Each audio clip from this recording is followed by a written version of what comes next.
के बावजूद भी कोई व्हीलचेयर में आना पड़ा, किसी को डॉक्टरों को बाहर खड़े रख करके अंदर आना पड़ता था, लेकिन सभी सांसदों ने कभी न कभी इस प्रकार से अपनी भूमिका निभाई। कोरोना काल हमारे सामने उदाहरण है। हर परिवार में रहता था कहीं बाहर जाए तो मौत को बुलावा न दे दे, उसके बावजूद भी हमारे माननीय सांसद दोनों सदन में कोरोना काल के इस संकट की घड़ी में भी सदन में आए, अपना कर्तव्य निभाया। हमने राष्ट्र का काम रुकने नहीं दिया। आवश्यकता पड़ी, डिस्टेंस रखना भी था और बार बार टेस्टिंग भी करना पड़ता था। सदन में आते थे लेकिन मास्क पहनना पड़ता था। बैठने की रचना भी अलग अलग की, समय भी बदले गए। हर चीज के साथ राष्ट्र का काम रुकना नहीं चाहिए, इस भाव से सभी सदस्यों ने इस सदन को अपने कर्तव्य का महत्वपूर्ण अंग माना, संसद को चलाए रखा। और मैंने देखा है कि इस सदन से इतना लगाव लोगों का रहता है कि पहले कभी हम देखते थे कोई 30 साल पहले सांसद रहा होगा, कोई 35 साल पहले रहा होगा, लेकिन वो सेंट्रल हॉल तो जरूर आएगा। जैसे मंदिर जाने की आदत होती है, वैसे उनको सदन में आने की आदत है। इस जगह का लगाव बन जाता है, एक आत्मीय भाव से जुड़ाव हो जाता है। और ऐसे बहुत से पुराने लोग हैं जो आते जाते हुए मन करता है जरा चलो एक चक्कर काट ले। आज उनका जनप्रतिनिधि के नाते दायित्व तो नहीं है, लेकिन भूमि के प्रति उनका लगाव हो जाता है। ये सामर्थ्य होता है इस सदन का। आदरणीय अध्यक्ष महोदय, आजादी के बाद बहुत बड़े बड़े विद्वान लोगों ने बहुत आशंकाएं व्यक्त की थी, पता नहीं देश का क्या होगा, चल पाएगा कि नहीं चल पाएगा, एक रहेगा कि बिखर जाएगा, लोकतंत्र बना रहेगा नहीं, 50। लेकिन इस देश की संसद की ताकत है कि पूरे विश्व को गलत सिद्ध कर दिया और ये राष्ट्र पूरे सामर्थ्य के साथ आगे बढ़ता रहा। और इस विश्वास से कि हम भले आशंकाएं होंगी, घने काले बादल होंगे, लेकिन सफलता प्राप्त करते रहेंगे। और ये हम सब लोगों ने, हमारी पुरानी पीढ़ियों ने मिलकर के इस काम को करके दिखाया है। इसका गौरवगान करने का ये अवसर है। आदरणीय अध्यक्ष जी, इसी भवन में 2 साल 11 महीने तक संविधान सभा की बैठकें हुई और उसने देश के लिए एक मार्गदर्शक जो आज भी हमें चलाता है, हमारे संविधान दिया। और 26 नवंबर 1949 को जो संविधान हमें मिला, वो 26 जनवरी 1950 को लागू हुआ। इन 75 वर्षों में सबसे बड़ा जो अचीवमेंट है वो ये है कि देश के सामान्य मानवी का इस संसद पर विश्वास बढ़ता ही गया है। और लोकतंत्र की सबसे बड़ी ताकत यही है कि इस महान संस्था के प्रति, इस महान इंस्टीट्यूशन के प्रति, इस व्यवस्था के प्रति उनका विश्वास अटूट रहे, विश्वास उनका बना रहे। इन 75 वर्षों में हमारी संसद ने जन भावनाओं की अभिव्यक्ति का भवन भी बना दिया। यहाँ जन भावनाओं की पुरजोश अभिव्यक्ति और हम देखते हैं राजेंद्र बाबू से लेकर डॉक्टर कलाम, रामनाथ कोविंद और अभी द्रौपदी मुर्मू जी, इन सब के संबोधन का लाभ हमारे सदनों को मिला है, उनका मार्गदर्शन मिला है। आदरणीय अध्यक्ष जी, पंडित नेहरू जी, शास्त्री जी, वहां से लेकर के अटल जी, मनमोहन सिंह जी तक एक बहुत बड़ी श्रृंखला जिसने इस सदन का नेतृत्व किया है और सदन के माध्यम से देश को दिशा दी है, देश को नए रंग रूप में ढालने के लिए उन्होंने परिश्रम किया है, पुरुषार्थ किया है। आज उन सबका गौरवगान करने का भी अवसर है। आदरणीय अध्यक्ष जी, सरदार वल्लभ भाई पटेल, लोहिया जी, चंद्रशेखर जी, आडवाणी जी, न जाने अनगिनत नाम जिन्होंने हमारे इस सदन को समृद्ध करने में, चर्चाओं को समृद्ध करने के लिए देश के सामान्य से सामान्य व्यक्ति की आवाज को ताकत देने का काम इस सदन में किया है।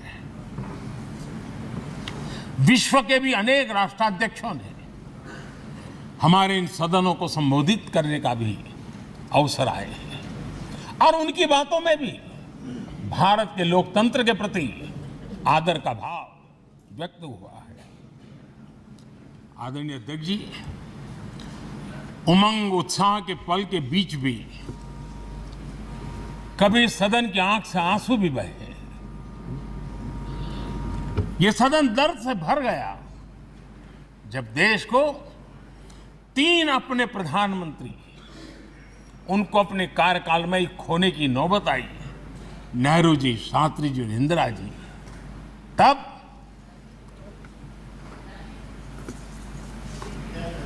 ये सदन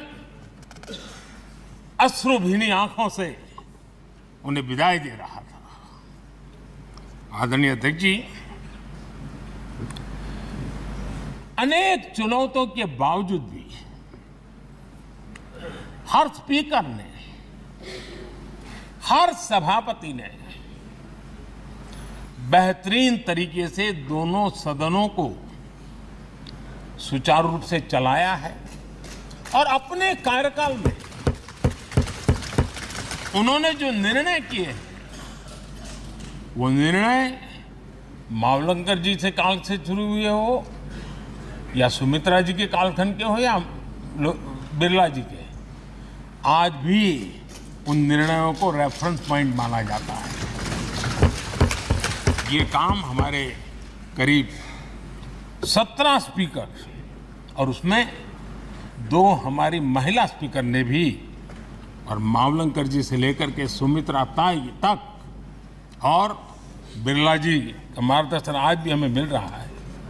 हर एक ने अपनी अपनी शैली रही है, लेकिन उन्होंने सबको साथ लेकर के नियमों कानूनों के बंधन में इस सदन को हमेशा ऊर्जावान बनाए रखा है। मैं आज उन सभी स्पीकर महोदय को भी आज वंदन करता हूं, अभिनंदन करता हूं। आदरणीय अध्यक्ष जी, ये सही है कि हम जनप्रतिनिधि अपनी अपनी भूमिका निभाते हैं, लेकिन सातत्यपूर्ण तरीके से हमारे बीच जो ये टोली बैठती है उनकी भी कई पीढ़ियां बदल गई है। कभी कागज लेके दौड़ के आते हैं, उनका भी योगदान कम नहीं है।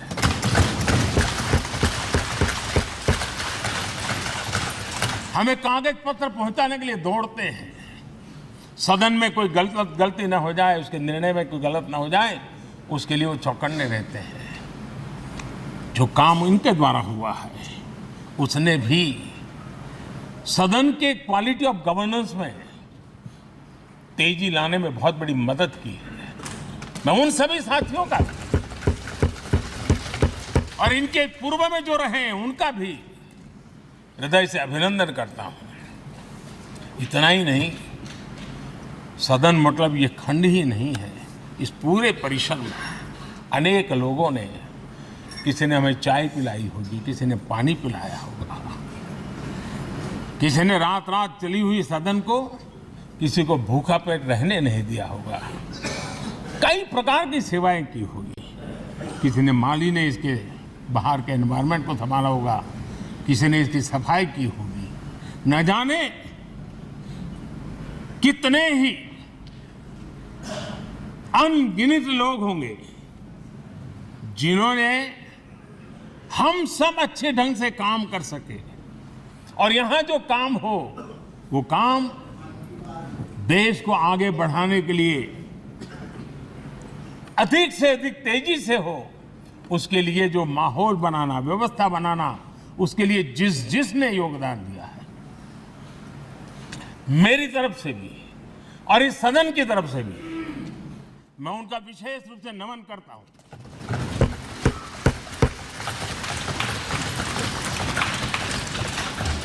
आदरणीय अध्यक्ष जी, लोकतंत्र का ये सदन, आतंकी हमला हुआ, पूरे विश्व में यह आतंकी हमला एक इमारत पर नहीं था, ये मदर ऑफ डेमोक्रेसी एक प्रकार से हमारी जीवात्मा पर यह हमला था। ये देश उस घटना को कभी भूल नहीं सकता है, लेकिन आतंकियों से लड़ते लड़ते सदन को बचाने के लिए और हर सदस्य को बचाने के लिए जिन्होंने अपने सीने पर गोलियां झेली, आज मैं उनको भी नमन करता हूं। हमारे बीच नहीं है, लेकिन उन्होंने बहुत बड़ी रक्षा की है। आदरणीय अध्यक्ष जी, जब आज हम इस सदन को छोड़ रहे हैं, तब मैं उन पत्रकार मित्रों को भी याद करना चाहता हूं जिन्होंने जीवन में, कुछ लोग तो ऐसे हैं जिन्होंने पूरा जीवन अपने कार्यकाल में संसद के काम को ही उन्होंने रिपोर्ट किया है। एक प्रकार से वो जीवंत साक्षी रहे हैं। उन्होंने यहां की पल पल की जानकारी देश तक पहुंचाई, और तब तो ये सारा टेक्नोलॉजी अवेलेबल नहीं थी। तब वही लोग थे जो यहाँ की बात पहुँचाते थे, और उनका सामर्थ्य था वो अंदर की भी पहुँचाते थे और अंदर की भी पहुँचाते थे।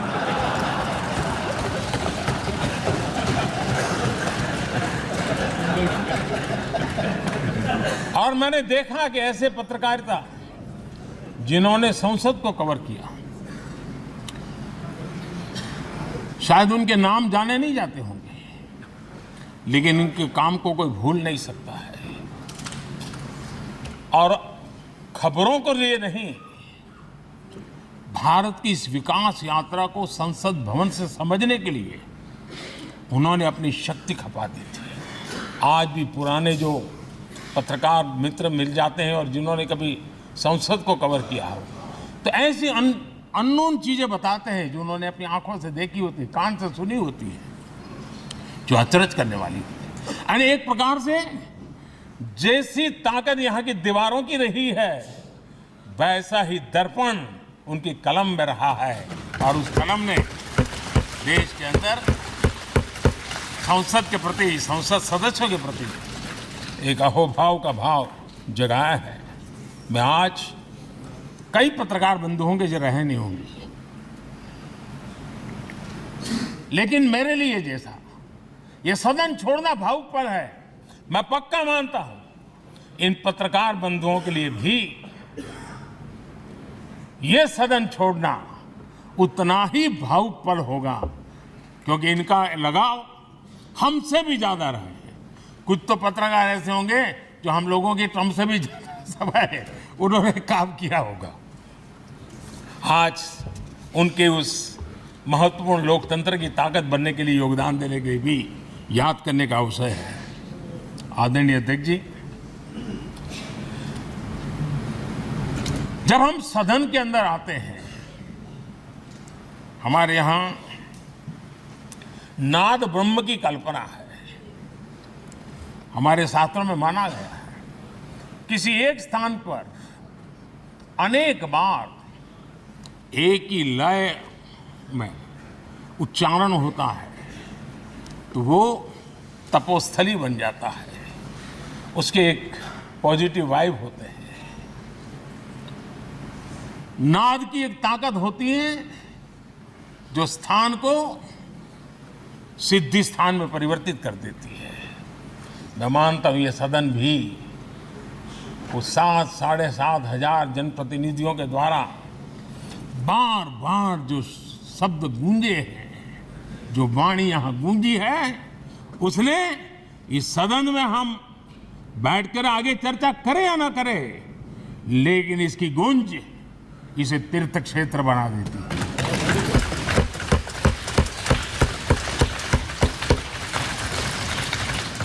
एक जागृत जगह बन जाती है और लोकतंत्र की प्रति श्रद्धा रखने वाला व्यक्ति आज से 50 साल के बाद भी जब यहां देखने के लिए भी आएगा तो उसे उस गूंज की अनुभूति होगी कि कभी भारत की आत्मा की आवाज यहां पर गूंजती थी।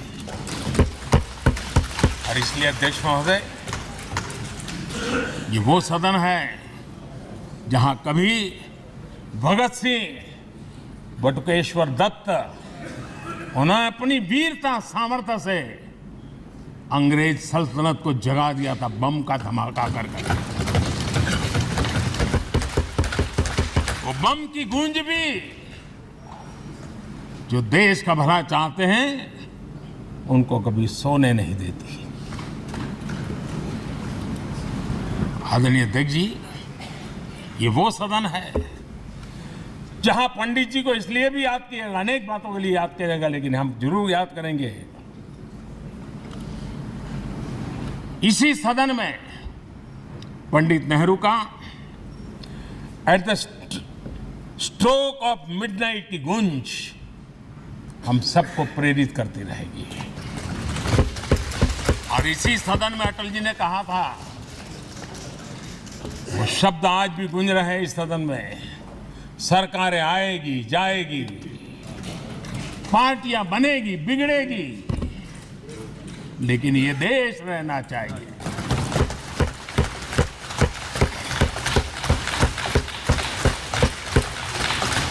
आदरणीय अध्यक्ष जी, पंडित नेहरू की जो प्रारंभिक मंत्री परिषद थी, बाबा साहब आम्बेडकर जी एक मंत्री के रूप में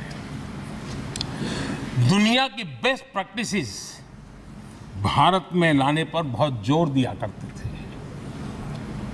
फैक्ट्री कानून में अंतर्राष्ट्रीय सुझावों को शामिल करने पर बाबा साहब सर्वाधिक आग्रही रहे थे और उसका परिणाम आज देश को लाभ मिल रहा है। बाबा साहब आम्बेडकर ने देश को नेहरू जी की सरकार में वाटर पॉलिसी दी थी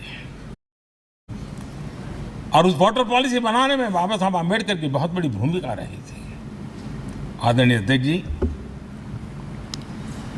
हमें जानते हैं कि भारत में बाबा साहब आम्बेडकर एक बात हमेशा कहते थे कि भारत में सामाजिक न्याय के लिए भारत का औद्योगिकरण होना बहुत जरूरी है, क्योंकि देश के दलित पिछड़ों के पास जमीन ही नहीं है, वो क्या करेगा? औद्योगिकरण होना चाहिए।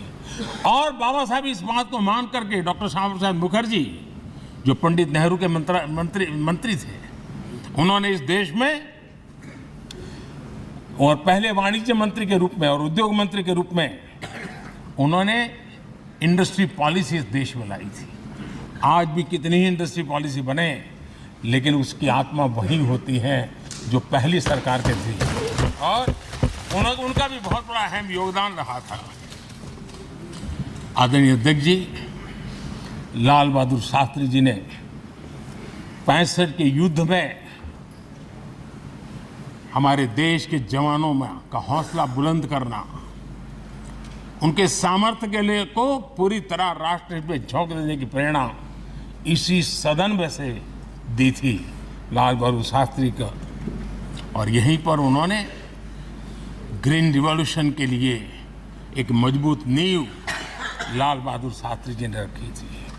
आदरणीय अध्यक्ष जी, बांग्लादेश की मुक्ति का आंदोलन और उसका समर्थन भी इसी सदन ने इंदिरा गांधी के नेतृत्व में किया था। इसी सदन ने इमरजेंसी में लोकतंत्र पर होता हुआ हमला भी देखा था और इसी सदन ने भारत के लोगों की ताकत को एहसास कराते हुए मजबूत लोकतंत्र की वापसी भी इसी सदन ने देखी थी। वो राष्ट्रीय संकल्प भी देखा था, ये सामर्थ्य भी देखा था। आदरणीय अध्यक्ष जी, ये सदन इस बात का हमेशा ऋणी रहेगा क्योंकि इसी सदन में हमारे पूर्व प्रधानमंत्री चरण सिंह जी ने ग्रामीण मंत्रालय का गठन किया था, रूरल डेवलपमेंट मिनिस्ट्री। इसी सदन में मतदान की उम्र 21 से 18 करने का निर्णय हुआ था और देश की युवा पीढ़ी को इसका योगदान देने के लिए प्रेरित किया गया, उत्साहित किया गया था। हमारे देश ने गठबंधनों की सरकारें देखी, पीपी सिंह जी हो, चंद्रशेखर जी, और बाद में एक सिलसिला चला। लंबे अरसे से दिशा में देश जा रहा था, आर्थिक नीतियों के बोझ तले देश दबा हुआ था, लेकिन नरसिम्हा राव की सरकार थी जिन्होंने हिम्मत के साथ पुरानी आर्थिक नीतियों को छोड़ करके नई राह पकड़ने का फैसला किया था, जिसके आज देश को परिणाम मिल रहे हैं। अटल बिहारी वाजपेयी जी का सरकार भी हमने इसी सदन ने देखी। सर्व शिक्षा अभियान देश में आज वो महत्वपूर्ण बन गया है। आदिवासी कार्यालय मंत्रालय अटल जी ने बनाया, नॉर्थ ईस्ट का मंत्रालय अटल जी ने बनाया। न्यूक्लियर टेस्ट भारत के सामर्थ्य का परिचायक बन गया। और इसी सदन में मनमोहन जी की सरकार कैश फॉर वोट को भी, उस कांड को भी सदन ने देखा है। आदरणीय अध्यक्ष जी, सबका साथ सबका विकास का मंत्र, अनेक ऐतिहासिक निर्णय, दशकों से लंबित विषय, उनका स्थायी समाधान भी इसी सदन में हुआ। आर्टिकल 370 ये सदन हमेशा हमेशा गर्व के साथ कहेगा कि सदन के कारण one nation one tax GST का निर्णय भी इसी सदन ने किया। One rank one pension OROP ये भी इसी सदन ने देखा। गरीबों के लिए 10% आरक्षण कोई विवाद के बिना पहली बार देश में करने में सफल। आदरणीय अध्यक्ष जी, भारत के लोकतंत्र में तमाम उतार चढ़ाव हमने देखे और ये सदन लोकतंत्र की ताकत है, लोकतंत्र की ताकत की साक्षी है, जन विश्वास का एक केंद्र बिंदु रहा है। इस सदन की विशेषता देखिए और दुनिया के लोगों का आज भी ऐतराज होता है। ये सदन है जिसमें कभी 4 सांसद वाली पार्टी सत्ता में होती थी और 100 सदस्य वाली पार्टी विपक्ष में बैठती थी। ये भी सामर्थ्य इस सदन के लोकतंत्र की ताकत का परिचय कराता है। और यही सदन है जिसमें एक वोट से अटल जी की सरकार गई थी और लोकतंत्र की गरिमा को बढ़ाया था। ये भी इसी सदन में हुआ। आज अनेक छोटी छोटी रीजनल पार्टियों का प्रतिनिधित्व हमारे देश की विविधता को, हमारे देश के एस्पिरेशंस का एक प्रकार से वो आकर्षक केंद्र बिंदु बना है। आदरणीय अध्यक्ष जी, इस देश में 2 प्रधानमंत्री ऐसे रहे, मोरारजी भाई वीपी सिंह एक प्रकार से कांग्रेस में जीवन खपाया था, लेकिन एंटी कांग्रेस गवर्नमेंट का नेतृत्व कर रहे थे। ये भी इसकी विशेषता थी। और हमारे नरसिम्हा राव जी, वो तो बिस्तरा गोल करके घर जाने की तैयारी कर रहे थे, निवृत्ति की घोषणा कर चुके थे, लेकिन यही लोकतंत्र की ताकत देखिए, सदन की ताकत देखिए, वो प्रधानमंत्री के रूप में 5 साल हमारी सेवा कर।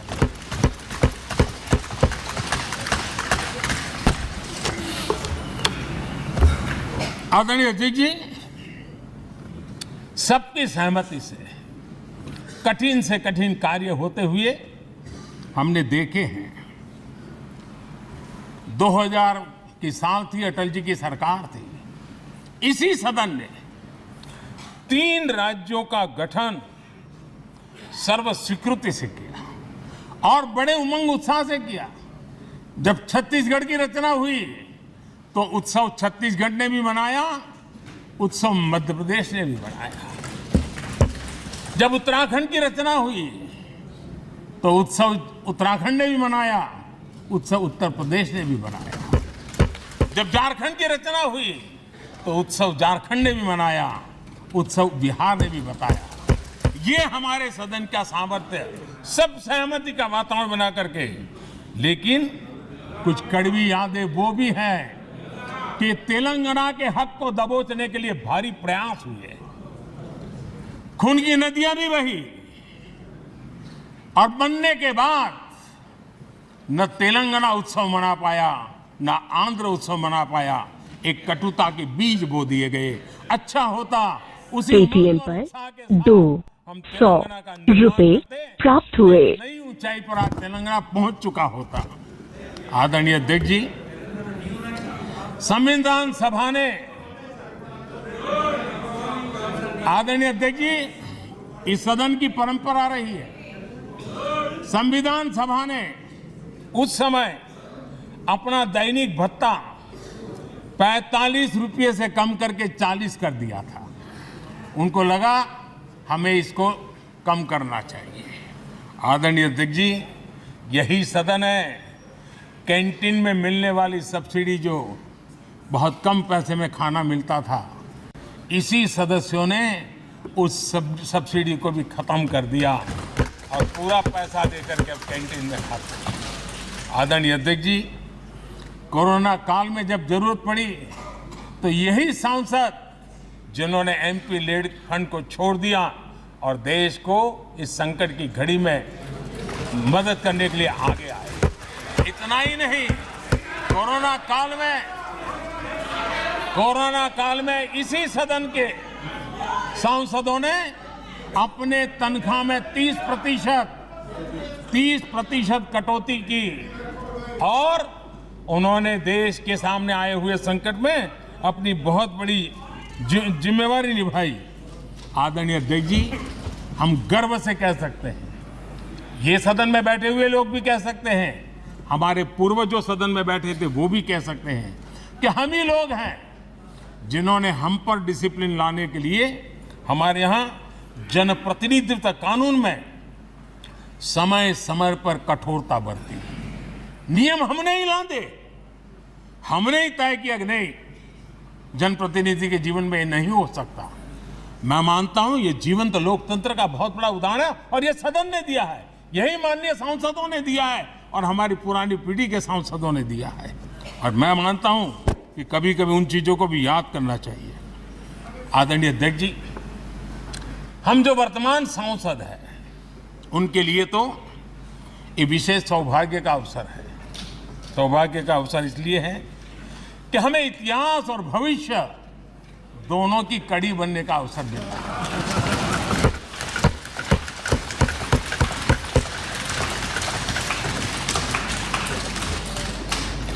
कल और आज से जुड़ने का हमें अवसर मिल रहा है और आने वाली कल निर्माण करने का एक नया विश्वास, नया उमंग, नए उत्साह के साथ हम यहां से विदाई लेने वाले हैं।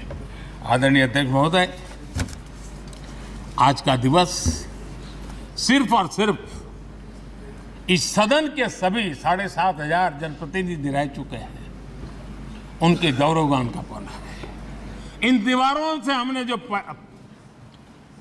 प्रेरणा पाई है, जो नया विश्वास पाया है, उसको लेकर जाने का है।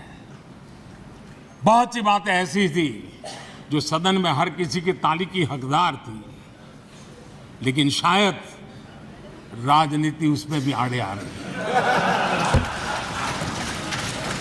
नेहरू जी के योगदान का गौरवगान अगर इस सदन में होता है, कौन सदस्य होगा जिसको ताली बजाने का मन न कर जाए। लेकिन उसके बावजूद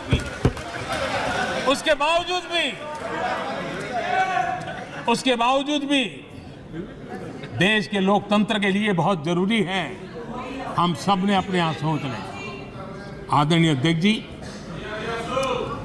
मुझे पूरा विश्वास है कि आपके मार्गदर्शन में और इस अनुभवी माननीय सांसदों के सामर्थ्य से हम नई संसद में जब जाएंगे तो नए विश्वास के साथ जाएंगे। मैं फिर एक बार आज पूरा दिवस आपने इन पुरानी स्मृतियों को ताज़ा करने के लिए दिया, एक अच्छे वातावरण में सबको याद करने का मौका दिया।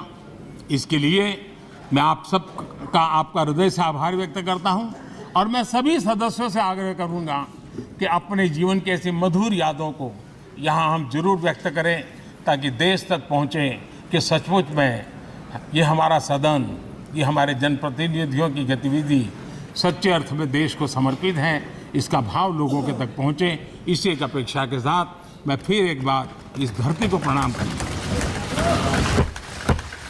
इस सदन को प्रणाम करता हूं। भारत के मंदिरों से बनी हुई हर एक दीवार के हर एक ईंटे को प्रणाम करता हूं और पिछले 75 साल में भारत के लोकतंत्र को नया सामर्थ्य शक्ति देने वाले हर गुंज को, उस नाद ब्रह्म को नमन करते हुए मेरी वाणी को विराम कर देता हूं। बहुत बहुत धन्यवाद।